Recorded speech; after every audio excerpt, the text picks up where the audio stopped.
least I should date my sister Diggs. 100%. Stefon Diggs' teammates said he couldn't be trusted around their sister. Then a woman he hired accused him of strangulation. The jury returned in under 2 hours, but the $5.5 million demand, filed the same day as the charges, is the part nobody is discussing. Here's the truth. The verdict nobody saw coming this fast. The clip had been sitting on the internet for years. How on this team would you least like to date your sister? Oh, Stefon Diggs. Why Diggs? He's crazy. He's just outrageous. Don't know what he's gonna say. Just don't know what to expect every day. So he couldn't date my sister. This was the Minnesota Vikings locker room, the team that drafted Stefon Diggs. Players who practiced with him every day, shared game plans with him, and had access to the version of him the cameras never follow. They were asked, on camera, for an official team feature, which teammate they would least want dating their sister. The answer came back the same way, take after take, player after player. Diggs. Not one guy said it, multiple players said it, on record. Some of them laughed, some didn't stop to explain. How on this team would you least like to date your sister? At least I should date my sister Diggs. 100%. But nobody want me to date this sister. I'm a great guy. I'm actually a great guy. There's actually, seems to be a few guys that don't think that. Feel differently about me? Yeah. They just don't know me well enough. At the time, it got laughs. Diggs had a name in the league, a player who wore his emotions on game days in public, the kind of receiver who ran routes and ran his mouth in ways that made teammates look sideways at him. The crazy label read as a character note on a man built for drama. Nobody posted it as a warning. Then May 5th, 2026 happened. A Massachusetts jury walked back into a courtroom after less than 2 hours of deliberation. The case before them was the Commonwealth of Massachusetts versus Stefon Diggs. The charges: felony strangulation and suffocation, and misdemeanor assault and battery. The felony alone carried up to 5 years in state prison, the kind of conviction that ends an NFL career before the sentence is even served. The jury took under 2 hours. Madam Forelady, has your jury agreed upon a verdict? Yes. On count 1, strangulation or suffocation, what is your verdict? Guilty or not guilty? Not guilty. On count 2, the charge of assault and battery, what is your verdict? Guilty or not guilty? Not guilty. Not guilty on the felony strangulation count, not guilty on the misdemeanor assault charge. Both counts gone. The verdict dropped on a Tuesday. By that same evening, the Vikings locker room clip was trending on every platform simultaneously. People pulled it out of the archives and dropped it next to trial coverage, side by side. But the energy in the comments was not what it had been the first time. Nobody was laughing this time around. The clip was no longer a personality note, it was a document. And then Cam Newton stepped in front of a camera. Why would you even put yourself in that situation? I don't care if you was a boss, CEO, a pope, a pastor, an evangelist. Enough temptation will make cowards of us all. See, these guys are just as guilty for the women acting the way they acting, because now all of a sudden, you done housed this lady. You done paid this lady. In multiple ways. You done laid with this lady. Brother, we have to hold Mr. Diggs accountable too. You cannot keep leading these women on. Cam was not questioning the verdict. He was questioning the situation that created it. His position was that Diggs had built the conditions, hired a woman he had history with, moved her into his house, let the lines blur, and that a man with that much power has a responsibility for what those lines produce when they disappear. Stefon, bro, you one of the game's top receiver talents, and you in the courtroom, bro. You supposed to be at minicamp. You supposed to be at OTA's minicamp,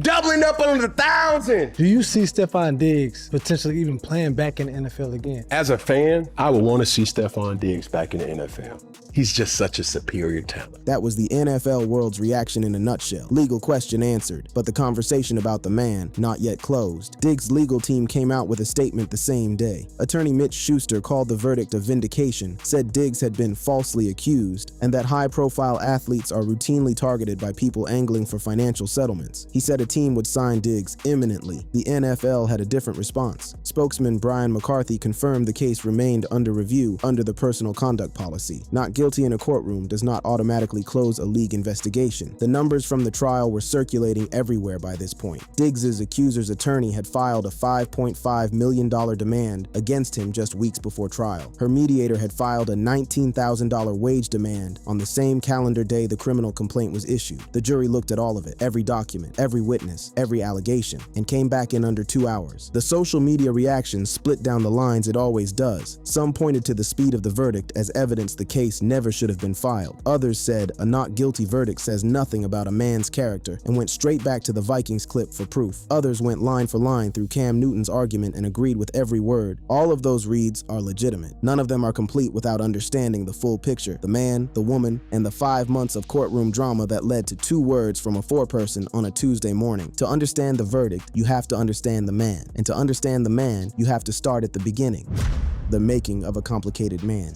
The city of Gaithersburg, Maryland does not typically produce first-name-only famous NFL wide receivers. It is a Maryland suburb, quietly residential, a place where youth football exists mostly as a way to fill Saturdays, not as a pipeline to professional sports. Stefon Diggs was born there on November 29, 1993, the oldest of 4 children. He had brothers, he had a sister, and for the first 14 years of his life, he had a father who had played college football and understood in his bones what it meant to compete at a level that most people never reach. Aaron Diggs died of congestive heart failure in 2008. Stefon was 14 years old. That particular kind of loss, sudden, permanent, the kind that rewires a kid before he even knows what wiring means, does not produce smooth, even temperaments. It produces something raw and more pressurized than that. Without a pause to grieve in the way that most adults couldn't even manage, the teenage Diggs became the elder son who helped carry his mother, Stephanie, through the weight of single parenthood. He became the older brother who kept his siblings, including a younger boy named Trevin, who would grow up to become an all-pro cornerback for the Dallas Cowboys, anchored to something that resembled stability. His father had valued competition and responsibility above almost everything. Diggs inherited both at an accelerated rate, funneled through loss. You can hear it in the way he played, the ferocity of a man with something perpetually at stake, the emotional overflow after wins that his Vikings teammates would later, somewhat mildly, describe as outrageous and crazy. When grief and responsibility enter a teenager's body at the same time, the result is not someone who moves quietly through life. It is someone who moves at full volume because full volume is the only speed that feels like enough. He brought that energy to Our Lady of Good Counsel High School in Olney, Maryland, where he became a 5-star recruit, one of the most coveted high school football players on the East Coast. He was a track athlete. He was a playmaker. He was the kind of prospect that college programs build recruiting visits around. He took that recruitment to the University of Maryland, earned second-team All-Big Ten honors in 2014, and left after his junior year for the NFL draft. Then the draft happened, and reality intervened. Round 5, pick 146th overall. The Minnesota Vikings selected Diggs as a 5th-round projection, a developmental receiver, not a franchise cornerstone. 5th-round picks carry a brutal survival rate. Most of them are gone within 2 years. The draft capital invested in them is minimal by design because the expected return is minimal by precedent. Stefon Diggs was not most 5th-round picks. He made the PFWA All-Rookie team in 2015, improved every single season that followed, and transformed himself through relentless, methodical work into one of the most technically refined route runners in the game. And then, on January 14th, 2018, in an NFC divisional playoff game against the New Orleans Saints, with 10 seconds remaining on the clock and his team trailing by a single point, he caught a ball on the sideline from quarterback Case Keenum with a linebacker bearing down. The linebacker missed the tackle. Diggs ran 61 yards untouched into the end zone for the most celebrated walk-off touchdown in NFL playoff history, the Minneapolis Miracle. The first walk-off touchdown in playoff history sent an entire stadium into collective eruption and turned a 5th-round projection from Gaithersburg into a household name overnight.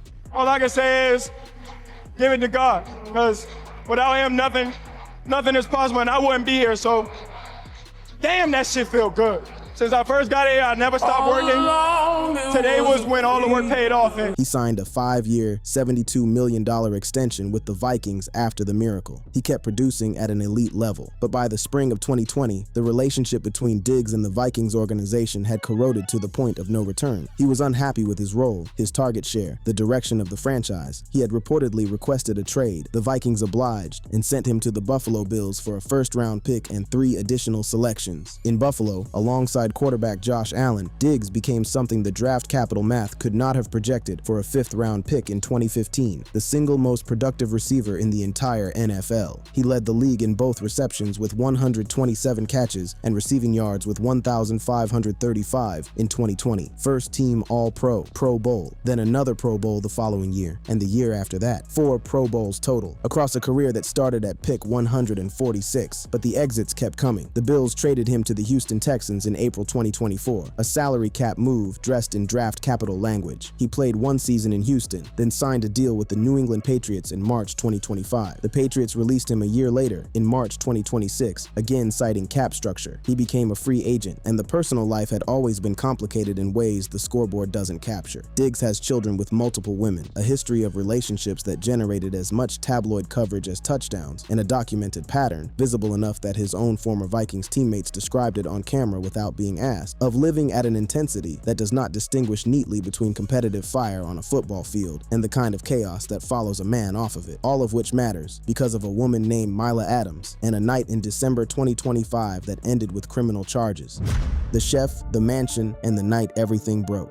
Jamila Adams, publicly known as Mila Adams, is a professional private chef who built her career cooking for athletes and public figures. She is not someone who stumbled sideways into Stefon Diggs' world by accident. By her own testimony under oath, she had known him for approximately 4.5 years before the night of December 2nd, 2025, a relationship that had begun on Instagram in late 2022 and wound its way through friendship, intimacy, and eventually employment in a progression that the defense would later describe as the foundational problem with everything that followed. She admitted openly from the witness stand that she and Diggs had slept together before he hired her. The transition from lover to employee is not a clean one under any circumstances. It carries invisible weight, unspoken expectations, blurred professional lines, the kind of ambiguity that makes every conversation about money or performance or time off feel like it is really about something else entirely. Diggs hired her at approximately $2,000 per week as a live-in personal chef. She moved into his Dedham, Massachusetts mansion, a sprawling property where multiple staff members and associates came and went regularly, and she cooked his meals throughout his 2025 season with the New England Patriots. For a period, the arrangement held together.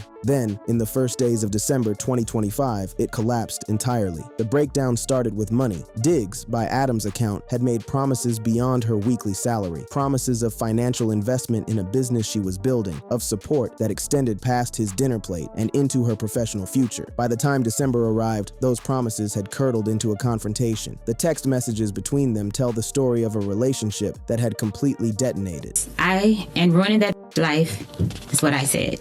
Mr. Diggs said, I won't be paying you I look like paying you and paying another chef. Is you high? Who the give you money for your business? Who gotta give you money for your business? I don't gotta do a thing. And you can get whoever you want. You got my address. Tell them to come take the money then. You talking about? I said, bet. I said, show me will do. The temperature in that house, captured in those screenshots, those expletive-laced, furious back-and-forth exchanges, was combustible. Two people who had history, who had a complicated dynamic layered underneath a professional arrangement, were now exchanging messages that read like scorched earth. Adams was demanding payment for the rest of the season, for her time, for money she believed Diggs had committed to her for her business. Diggs, in the clearest language imaginable, was done. On December 2nd, 2025, Adams testified that Diggs entered her bedroom. What she described next was not an argument. She testified that Diggs slapped her across the face and then wrapped his forearm around her neck, using the crook of his elbow to apply pressure, making it difficult for her to breathe. She described it as a physical assault, unprovoked in the moment, emerging from the fog of a pay dispute that had already turned vicious over text. She did not call the police that day. She did not call the police the day after, nor the day after that. She did not reach out to law enforcement for 14 full days, reporting the alleged incident to Dedham police on December 16th, 2025, nearly 2 weeks after she said it happened. In those 2 weeks, people in and around that house observed no injuries. They heard nothing about an assault. They saw Adams in video footage, dancing, socializing, moving through her life, with no visible marks, no signs of physical distress, no behavior that suggested a woman who had recently been choked and slapped in her bedroom. Multiple people who had been present in the Dedham mansion on December 2nd testified that they saw and heard nothing that day that alarmed them. No shouting, no commotion, nothing that left any impression whatsoever. There were no photographs of any injury. There were no medical records. There was not a single piece of corroborating physical evidence that anything Adams described had actually occurred. And then came December 29th, 2025. On that day, the precise same day that the criminal complaint against Stefon Diggs was formally filed, a woman named Lynette Marie, operating as Adams' mediator through a company called LMT Global, sent a financial demand to Stefon Diggs for $19,000 in what she characterized as unpaid wages. The criminal complaint and the money demand arrived on the same calendar day. The defense had not yet shown their hand, but the timing of those two documents, the legal complaint and the financial demand, landing simultaneously from two different directions, would become the load-bearing column of the entire defense case. Because as the trial would reveal with devastating clarity, the $19,000 was not the ceiling of the financial demands being made against Stefon Diggs, it was the opening offer. $5.5 million, the stand, and the warning from the bench.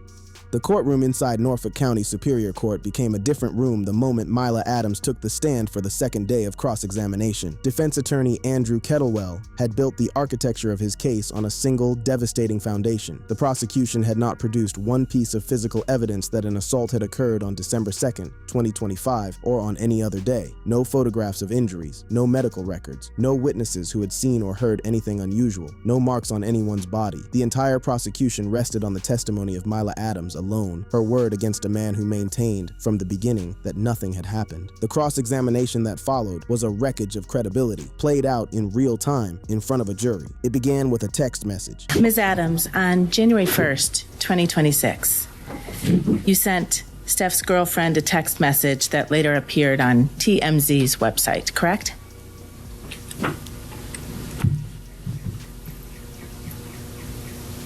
Yes. And in that text message, you told Steph's girlfriend that you were so sorry, but you couldn't talk to her, right? Yes. And you told Steph's girlfriend in that text message, I didn't say that, especially in the way it was written. Yes. Right? And you were talking about the statement that you made to the Dedham police, right? Adams had, on New Year's Day 2026, sent a text message to Diggs' girlfriend that appeared to distance herself from her own police report. The defense had just established, using Adams' own communication, her own words, addressed to the defendant's partner, that she had told someone close to the case that she didn't say that in reference to the statement that launched the criminal complaint. The jury was watching. What followed was more destabilizing than that initial exchange. Adams became extraordinarily difficult to manage on the stand, not in the way of a nervous witness, but in the way of someone who had decided the courtroom was not a room she intended to operate within its established rules. She answered questions that hadn't been asked. She added information that had not been solicited. She responded to clear yes or no questions with elaborate narrative detours that the judge had to strike repeatedly from the record. But courtrooms function and especially trials, unfold in a question and answer format. This is not an opportunity for you to interject your own narrative and evade responding to questions the court deems appropriate. And if you continue to do so, your entire testimony may be stricken. Am I clear? A judge warning a witness that their entire testimony could be struck is not a standard procedural moment. That is the bench pulling an alarm. The judge's reprimand was measured but unmistakable. This witness was not answering questions, and the jury had a front row seat to every evasion. Then Kettlewell dropped the number. 3 weeks ago, your lawyer demanded $5.5 million from Mr. Diggs, didn't he? Mr. Diggs offered me $100,000 to recant my statement. The judge struck Adams's response immediately. The jury was instructed to disregard it entirely, but the figure, $5.5 million, was hanging in the air above the entire proceeding, regardless of what the judge ordered the jury not to consider. Her attorney had filed a demand for $5.5 million from the man she had accused of strangulation just 3 weeks before the trial began. This was in addition to the $19,000 demand filed by her mediator on December 29th. Lynette Marie issued a money demand to Stefon Diggs on December 29th, the day the criminal complaint in this case issued, right? I'm not sure of the date. Your mediator demanded $19,000 on that date, didn't she? For wages owed, yes. When pressed directly on whether she knew about the $5.5 million demand, Adams pivoted in a direction the jury could read plainly. That is client lawyer privilege. I cannot speak on that. You know that someone on your behalf has demanded $5.5 million from Stefon Diggs, don't you? I have a workers' comp claim, and Your Honor? I've explored all civil options. Ma'am, I don't understand. are you able to answer that question? No, I'm Counsel, not restate able the to. question, please. You know that someone on your behalf has demanded $5.5 million from Stefon Diggs. Do you know that, Miss Adams? No, I don't know. I'm sorry, I don't know how to answer the question. I don't understand. In February 2026, Adams had released a public statement declaring she had never sought money to settle this matter. She said it on the stand too, clarifying that she meant the criminal case specifically, not civil claims. The defense had her own public statement, her mediator's $19,000 demand, and a $5.5 million filing, all pointing in the same direction. The prosecution acknowledged their witness had struggled. They asked the jury not to throw out her testimony entirely because she was not a textbook witness, noting that the text messages from Diggs himself, particularly the volcanic exchange leading up to December 2nd, reflected the character of a man capable of the conduct described. They pointed to the dynamics of the household, the history between the two people, the emotional charge in those screenshots. In your experience as a personal chef, is it common practice that when chefs get sent away, they get paid for the week that they get sent away? Yes. Objection. Because that's the only job I have. But the jury had been handed the full mosaic, a 2-week reporting delay, no physical evidence of any kind, multiple witnesses at the scene who saw nothing, dancing videos taken in the days immediately following the alleged assault, a public statement saying she never sought money, a $19,000 demand filed the same day as the criminal complaint, and a $5.5 million civil demand filed 3 weeks before trial. They took under 2 hours. Not guilty on strangulation, not guilty on assault and battery. The case was over, and everything that came after it, the conversation about Diggs, about the NFL, about what happens to a man when the cameras keep running even after the verdict, was just beginning. Not guilty, not done. When the foreperson read those 2 not guilty verdicts into the record in that Norfolk County courtroom on May 5th, 2026, a 5-month legal nightmare ended for Stefon Diggs, and a different kind of reckoning began immediately. The NFL does not operate on the same timeline as a jury. League spokesman Brian McCarthy confirmed the same day that Diggs' case remained open under the personal conduct policy. The league conducts its own investigation, applies its own evidentiary standards, and holds unilateral authority to impose discipline, fines, suspensions, restrictions, regardless of what a criminal court decides. This is not a hypothetical power. Ezekiel Elliott was suspended for 6 games without a criminal conviction. Kareem Hunt was cut, then signed, then restricted under the conduct policy for behavior captured on hotel surveillance footage that was never prosecuted as a criminal matter. The NFL is not a court system. It draws its own lines. So on the same day Diggs walked out of that courthouse a legally free man, he remained a free agent under an open investigation, without a team, without a contract, and with his entire professional future balancing on whether the NFL's review would produce discipline before some team's front office decided